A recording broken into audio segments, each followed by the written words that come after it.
Hello and welcome to another I-9 intelligence video. Today we're going to go through a new article we published around I-9 compliance for agriculture. I've grown up around agriculture my whole life. My grandparents were farmers. We have a lot of clients who are food or agriculture businesses, and there's a lot of unique challenges specific to this business. We wanted to publish this for folks who work in this industry. And there's some just really common pitfalls that the agriculture industry specifically runs into. And one of them is E-Verify. The problem is agricultural businesses tend to operate in multiple states. Even smaller farms can run into this. Like I'm from Washington State originally. There's a lot of farms that border with Oregon and Idaho. So people working different plots are going to run into this, as different states have different E-Verify requirements. Also, if your agriculture business has some kind of federal contract, or even if you subcontract for another business that has a federal contract, that can be an issue as well. You'll need to be using E-Verify and manage through all those different laws. This is the first one. Second is a seasonal workforce. And by the way, you can always download our free sample I-9 policy. I want to bring that up as well.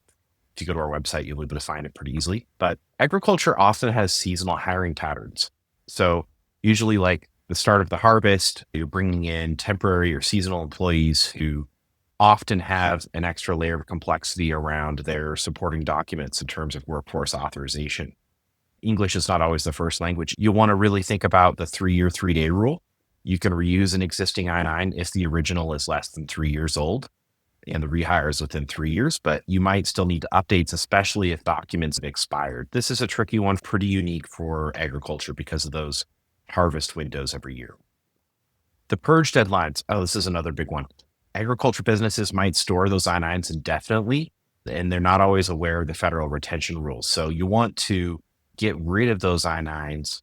You've got to retain the I-9s either 3 years after the hire date or 1 year after termination, whichever is later. That is the key word here. You may have someone who, if you hire them and they work for you for a year and then they're terminated, you need to hold on to that I-9 for 3 years. Next is tracking expiring work authorization. With especially a lot of temporary workers might hold visas or they might have document receipts. That's one that is allowed by USCIS rules, but they expire much more quickly. So you'll want to be really vigilant about re-verification. Just because something worked for last season may not apply for this season. And missed deadlines for that re-verification can result in penalties. That's something ICE is going to look at for sure. Make sure you're flagging when documents are expiring, especially if you have a workforce like this. Obviously, a digital solution like ours is going to help you with automated alerts so that nothing slips through the cracks. And yeah, I already mentioned this a little bit, but handling those receipts, the supporting documents, like where are you keeping those? You have to keep those, right? And if they expire, then you got to replace it within the time frame. So if you're really busy, you're trying to get people out, you're trying to get through a harvest, you're going to run into problems. And document receipts are only valid for 90 days.